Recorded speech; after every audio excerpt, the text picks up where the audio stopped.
Welcome, everybody. Take two. Welcome, everybody, to Spirit Matters. This is your daily Bhakti Center podcast. Coming at you live from New York. I'm Dayal Guranga here with the Chittagopi. Our tri-host Kishore Chandra isn't able to make it this morning. Happy Monday. Thank you for being here on your way to work, on your way to bed, on your way to breakfast, wherever you are. Thank you so much for being here. It's your daily connection. And if anything else, if we just close today and you just knew that you are an eternal spark of spiritual splendor, loved and connected, and everything's going to be okay, promise. That's it. We'd have a successful podcast. But we're going to do more than that. We're going to discuss Gita and our lives and have a little sangha. How are you, Achyuta? I'm here. She's here. That's it. That's all you can do is just be here. Couple announcements we always got. Now we have a new segment in our podcast called Announcements. We have an email, spiritmatters@bhakticenter.org. Please write to us. We have attendants standing by waiting to take your email for stories, questions, anything you want to do to be in touch. We'd love to just know that you're out there. Please write to us at spiritmatters@bhakticenter.org. We also have a WhatsApp group where if you ever want to get updates about, for canceling or changing our schedule or just be in touch with our beautiful family of people that stay in touch, we have a WhatsApp group, which you can get by writing to us at spiritmatters@bhakticenter.org. And lastly, we have some beginning bhakti groups happening at the Bhakti Center. Beginning bhakti are great places for you to connect with people as you're starting your bhakti journey.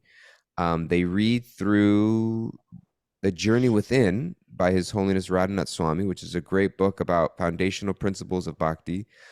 All the ones we have are online right now. We have one starting on November 2nd, Wednesdays, 6:30 p.m. with Braja Rani and Pat, who also has a new name, Prema Chandrika, I think is her name now. And so that's a beautiful group going on Wednesdays. We have one for students, for university student group, Fridays at 8 p.m. And then we also have a Spanish group starting at Saturdays at 3 p.m. led by Karim, all the way in Colombia. It's a Spanish language group. So we got a few. You can just check those out at bhakticenter.org or just Google search Bhakti Center community groups and you'll find our beginning bhakti groups. You just go to our website, our homepage, or our online page. You will find those things happening. I highly recommend them. Are those groups or online? Those are all online for right now. We want to start some in-person things, but we're just getting there. So those are all online. And those are my announcements. Anything else? Any announcements going on? It's Halloween. Today is Halloween, everybody. So get out your party dress and do what you do. Welcome to Kim Rojas, who tuned in just now in our live audience. Thank you, Kim. We have a live studio audience here. If you want to join our live studio audience, I think you just go to the website, Spirit Matters, Bhakti Center, and there's Zoom info there. Okay, so we are rolling. I don't even remember. Chuta's got a mustache. It's in honor of Halloween. In honor of Halloween. That's a great one. Chuta's got a mustache on her Zoom screen. The whole one, just like this. I think it's great. Okay. Pasha is dressing up as the Grinch today. Love it. Send pictures. Send pictures on the WhatsApp group.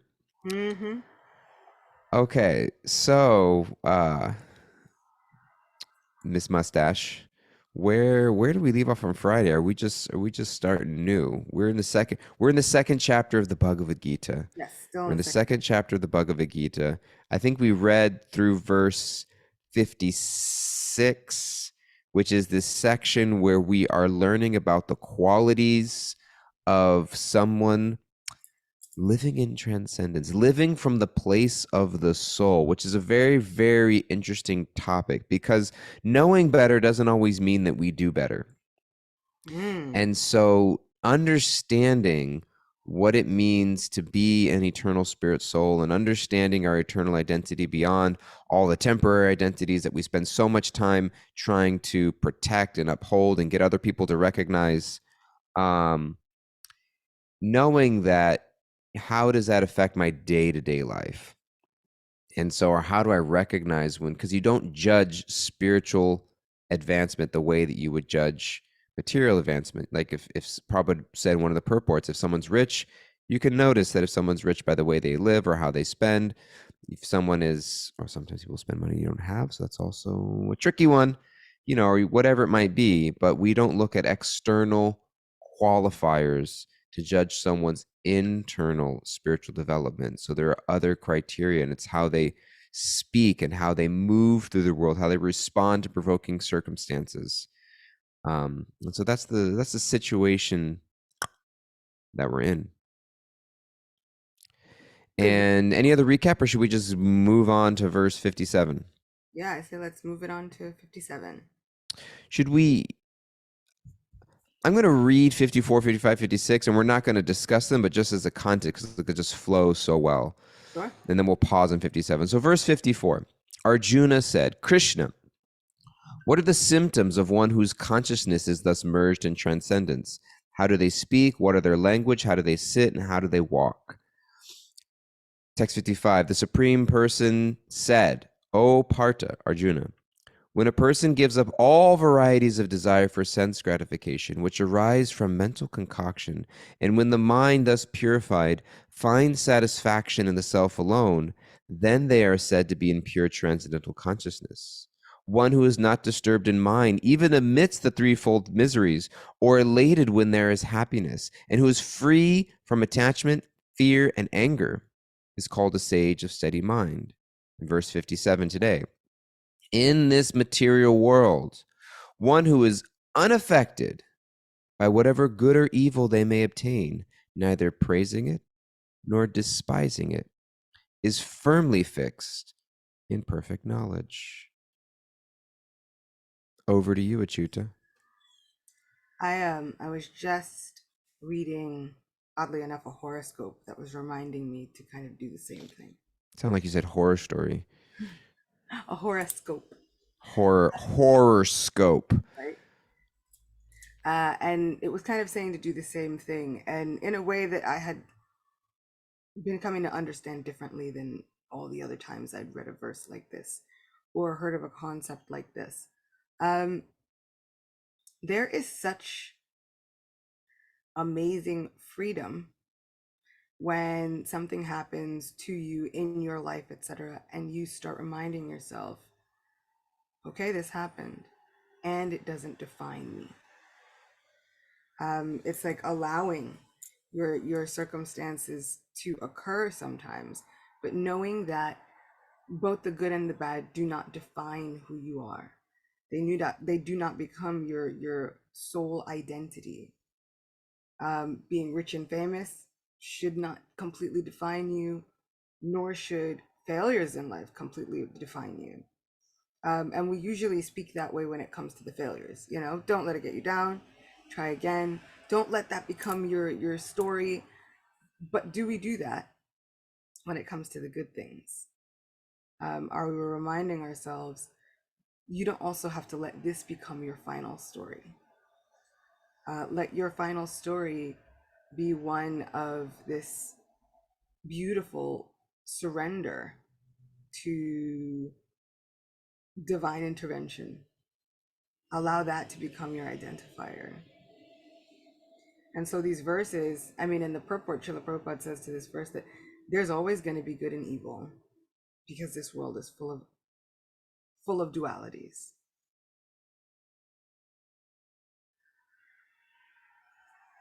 You're muted. I'm unmuted, everybody.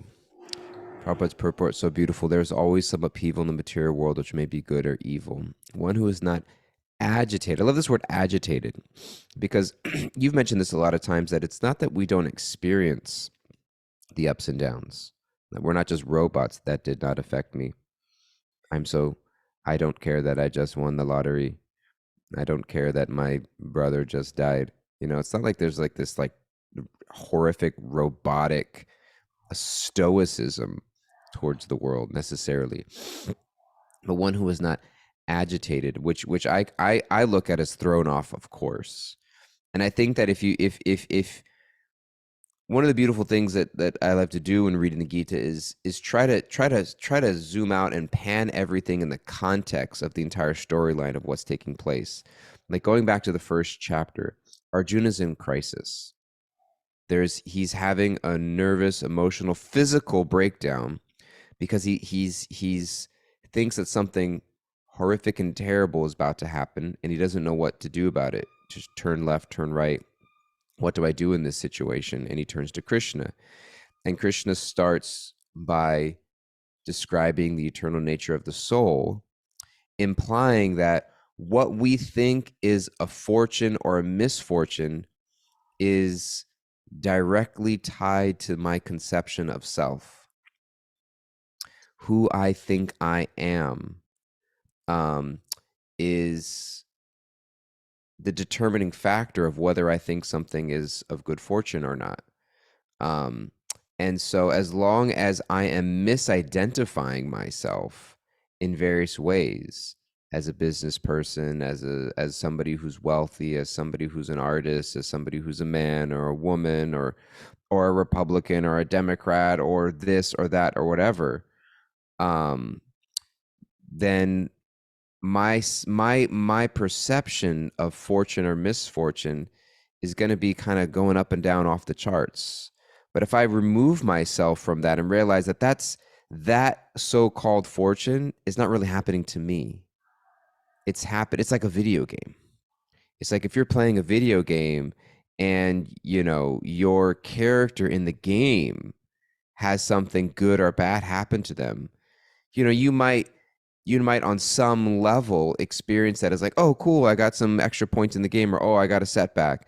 But you recognize that that's not really me, and therefore you don't let that affect what you do later in the day. um, and so I think that this idea of not being agitated to the sense that it like throws us off course, because Prabhupada mentions as long as one is there in the material world, there will always be the possibility of good and evil because the world is full of duality. But one who is fixed in Krishna consciousness is not affected by good and evil because they're simply concerned with Krishna, who is all good absolute. Such consciousness is in Krishna, situates one in a perfect transcendental position called technically samadhi. Samadhi means literally to be absorbed in equanimity. Sama means same. And so this duality of good and bad, good and evil, is because I recognize that whatever is happening to me in this life that I get so caught up with, it's just it's just something happening to my character in the video game. It's not really happening to the real me, which is the real me is the one that Krishna spent this entire half of the chapter describing in the Gita. And now he's saying, let that understanding come into your life when you're going into work, when you're dealing with family, when you're on social media, whatever it might be. I don't know the Sanskrit word for social media exactly, but I'm sure it's in there somewhere. Let that understanding give you a little bit more groundedness. Yeah, I agree. And Agreed. like we've said, it doesn't mean you don't feel. Like you said, it just means that you are not completely derailed by every Mm. feeling. And that implies that we have some goal in mind. And I was just Mm. listening to a lecture. Great point. Yeah, Srila 2 points for Gryffindor. Prabhupada. Srila Prabhupada was saying that we should have some goal in mind. There should be some idea of like what are we working toward? And sometimes the best thing is to first acknowledge that we don't know anything. The best thing is to ask like who am I? What am I meant for? What am I? He was saying that is the thing that gets Krishna's attention, Mm. because it tends to be the beginnings of humility. And that kind of humility really calls to Krishna. It's that those moments where we start realizing that we don't know everything about this place and this world that we're in. Mm. And So, first off, acknowledging that to ourselves. Then, when we start to actually make inquiries toward it, I mean, it starts to really, really, really call to Krishna. I'm getting sidetracked because Ravenclaw, really? Totally a Gryffindor. Leela Mundry said, as if Achyuta is definitely a Ravenclaw. There is a lot of purport in there that we don't have time to unpack today, but Definitely. that's a whole episode in and of itself. But yeah, so Back to the spiritual discussion. back to it. But if we don't have any goal in mind, Mm, then we're kind of rudderless.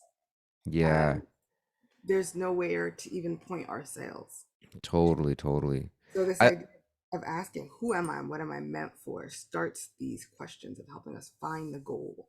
Yeah, I love that so much. And I think that's why Krishna begins with this idea of the eternal spirit soul, because it allows us to reformulate our goals in life. And I've been referencing this book a lot, keep going back to the Four Agreements, because I just love the concept of the idea of making agreements with ourselves and with the world. And I think that so many of us, myself very much included, we operate with this assumed goal in life, even if it's not articulated. And we spend so much of our time and energy trying to fulfill an assumed, uh, you know, unintentionally, unconsciously agreed upon goal. And how often do we stop and question, like it really is like, I don't mean this in a condescending way, but it really is like children, you Yeah. know, when a child thinks that something is so, I remember when I was in high school, I was on my senior year of high school, and I grew up in Southern California, went, south of Los Angeles. And my friends and I, on our spring break, we took a road trip up the California coast all the way up to Big Sur, making our way to Monterey. And we didn't have any plans. We just got in the car, didn't know where we were going. Like, we just knew we were going north. We didn't have a place to stay that night. We just rolled into a campsite, in the nighttime, and just kind of, just played it by ear. Um, Sounds like devotees. Very much so. Yeah. This was like no cell phones, no Google, no iMaps, just kind of, Highway 1 up the coast.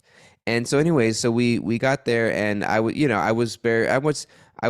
really into, my friends and I were really into music, and we were listening to music on the way. Long story short, when I got back, I wanted to create a soundtrack of the trip. And that meant going into our home computer, which sat in the kitchen, and taking all of my CDs and putting them into the computer, and like downloading into some whatever application it was. And this was 2002, and yeah, oh yeah, oh yeah. Um, Remembering and that kind of stuff in 2002, my how God. many of our listeners were born yet in 2002? Oh, Um, no, don't ask that don't question. ask the question. Yeah, I saw the first Harry Potter movie in the theaters when I was 17 years old. Um, and Actually, so that's true. Also, Also true. And so I wanted to make this soundtrack. And so what happened was I was spending like the entire day at the computer, loading my CDs onto the computer and like selecting this soundtrack. And I was there the whole time, and everything else just tuned out. And I either didn't do my chores, or I was giving my parents attitude, or something happened. I remember my stepdad was like, "That's it. You're banned from the computer." Which is like a big deal. It wasn't like I could just go in my room and slip out my iPad. It was like that was the one computer that sat in the kitchen that you typed in all your school projects on, and so that was it. And I remember like being crushed, and I was just like, you don't understand the importance of this road trip soundtrack.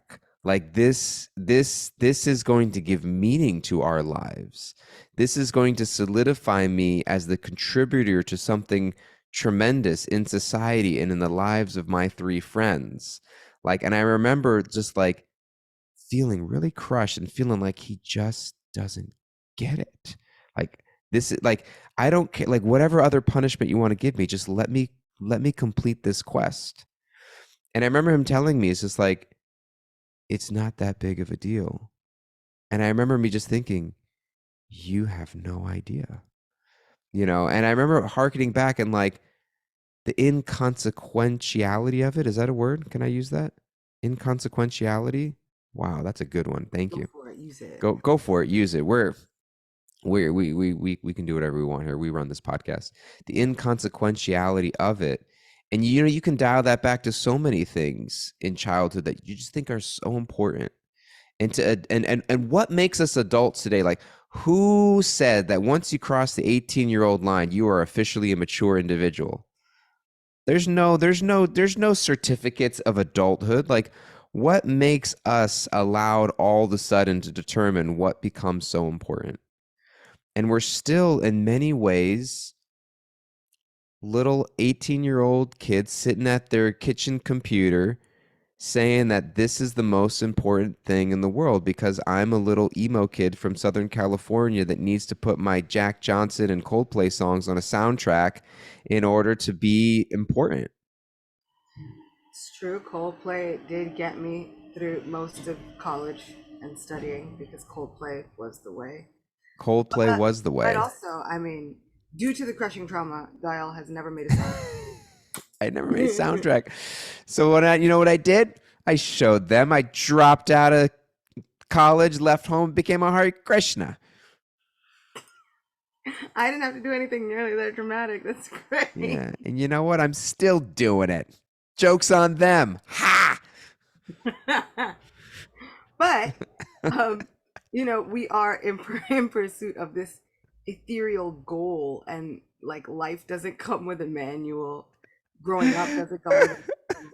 Adulting doesn't come with a manual. I I'm like gonna tell them that. just You like know why I did what I maniacally did? laughing about how Should he let me made that soundtrack, shouldn't you, huh? And that you're gonna think twice next time you ban someone from the kitchen computer. started with the one dial-up modem. That's a One dial up.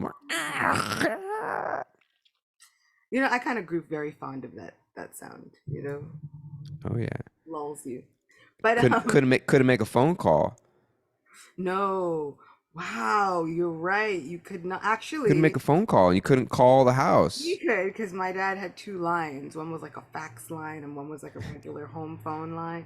We were high tech in my house, but not everybody had a fax line. Like my dad was special. I don't know why he had a fax line. It was kind of, He was ahead of his but time. he always was. Like that is the thing about my dad. He's always going to be somehow ahead of his time, tech wise.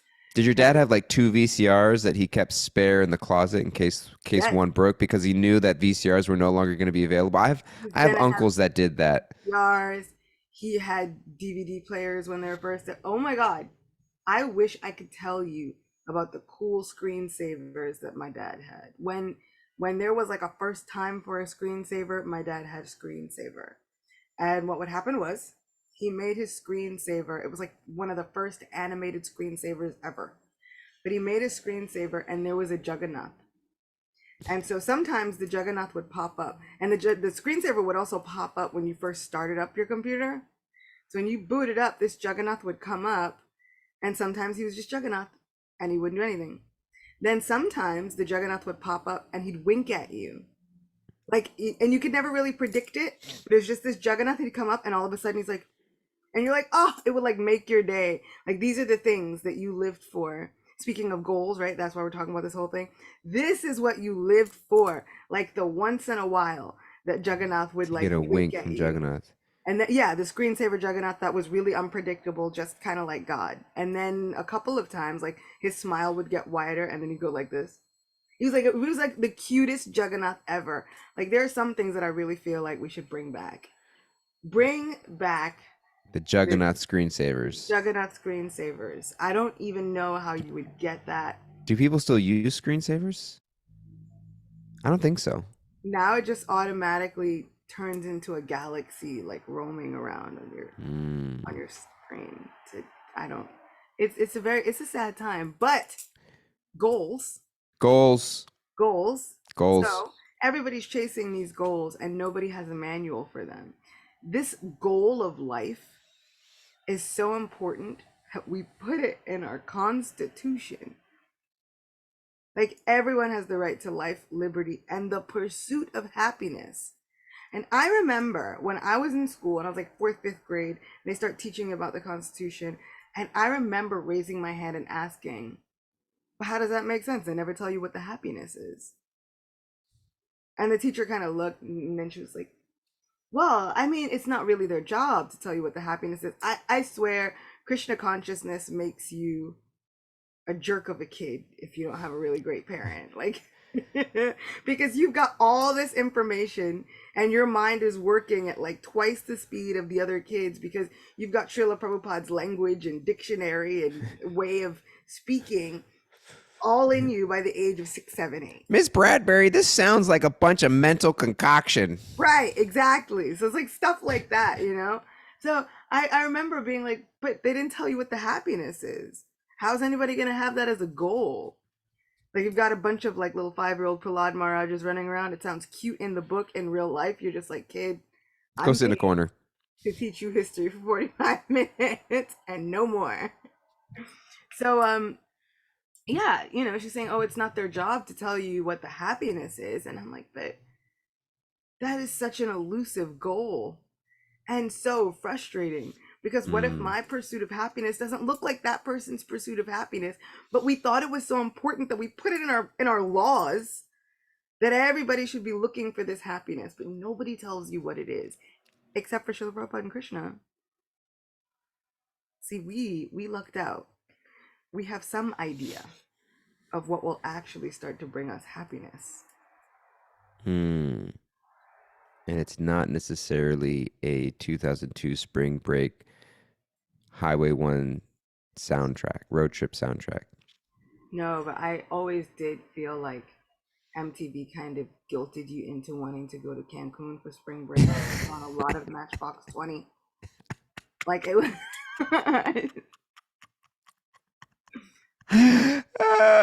starts with party songs, always ends with Matchbox 20. Oh, Krishna. Oh my goodness. I have to go back and rethink my whole life now. Right? But I think that's the agreement, right? We're sitting here watching MTV, whatever it might be, and we're thinking that's what I need to be doing in my life. And the reality is like you can look at it as a teenager, but the reality is that it's still happening as adults. We're watching social media, we're watching Netflix, we're watching the news, we're just walking down the street. We're thinking this is what the goal of life should be. And Krishna's saying it right here, verse 57, back to the Gita. In the material world, one who is unaffected by whatever good or evil they may obtain, neither praising or despising it, is firmly fixed in perfect knowledge. Knowledge of what? Knowledge that the good and evil I think I'm experiencing isn't actually as important as I think it is because my goal is something beyond it.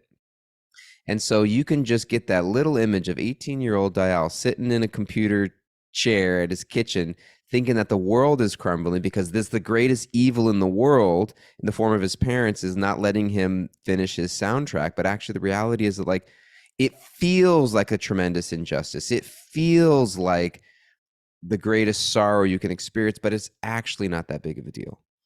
My mind always goes to extreme cases. Like I'm not here to all of a sudden say that like your suffering and your sorrow and your loss, which sometimes can be tremendous, is not that big of a deal. You know, we can spend our entire lives just there's tragic things happening in the world, and so we should honor and recognize that. But the solace we have, the solace that we're given, is that that's not the end game. That's not where the story ends, and that we say this often. Our friend Raghunath shares this often, that there is little to no material hope, but there's tremendous spiritual hope. And I Mm, think that that's what's taking place here. That if we put our goal in the sense of piecing together the material world in a picture perfect way, we're going to get crushed. But if we have spiritual hope that there is meaning beyond it and that there's identity beyond it, and that all things must pass, as George Harrison so beautifully sang, we can hold on to something much, much deeper. And we hold on to each other in the meantime to get us through the challenges and difficulties that we're facing. We got to chat in the chat, and then we got to get some takeaways. Dana K, yes, even worse now with social media. We are eclipsed our time. Let's get some takeaways from Kimberly, and then we'll have some closing words. What you got for us, Kimberly? Thank you. Taking away that the good and bad are happening to our character in the video game. Mm. So we shouldn't allow it to throw us off course and define our soul's soul identity. Thank you, Kimberly. Thank you, Kimberly. Shoot, any closing words? I think I'm going with Kishore and I had talked about this before. I think maybe we were even there that time, Doyle. Like thinking about our lives and what's happening to us, I'm wondering, is this actually an emergency or is it just a paper cut? Mm. And so that's what I'm going with. Is what I'm going through actually an emergency, or is it just a paper cut? Emergency or paper cut. Somebody put Because that they down don't into work. our Spirit Ding. Matters Annoying. phrasisms somewhere. We need to start, I'm going to put this out there. We need to start collecting phrases and timestamps and quotes that we can start posting on the Bhakti Center social media. We need quotes, etc., from these podcasts. And so somebody needs to take up that service and We go all the way back go to all the way back to episode the one. first months when we were surrendering to the coconuts. Surrendering to the coconuts. Oh my gosh, she remembers from Puerto Rico. And so someone needs to take that up. Um, and my takeaway is I'm gonna go back and finish that soundtrack. Go. Listen, it better include some Matchbox 20 or nobody's gonna listen There to was it. no Max Box 20. There was a lot of The Verve, Jack Johnson, And Travis. Um, anyways, I love you Ray guys. LaMontagne out then? Who? No, you don't know Ray Ray LaMontagne? Montaigne? LaMontagne? No, really? No. Dude, go find him. I know Sugar Ray. No, no, no, no, no, no. Go find him. You'd like him. Thank you guys so much. I appreciate you tremendously. We're so glad that you're here. Please continue to tune in. We're here every Monday through Friday. Again, write to us, spiritmatters.org. Check out our WhatsApp group if you want to be in touch. And check out our beginning bhaktis at the Bhakti Center. Go to bhakticenter.org. Check out our online page and get connected. We love you all so much, and we will see you tomorrow, same time, same place. Bye-bye.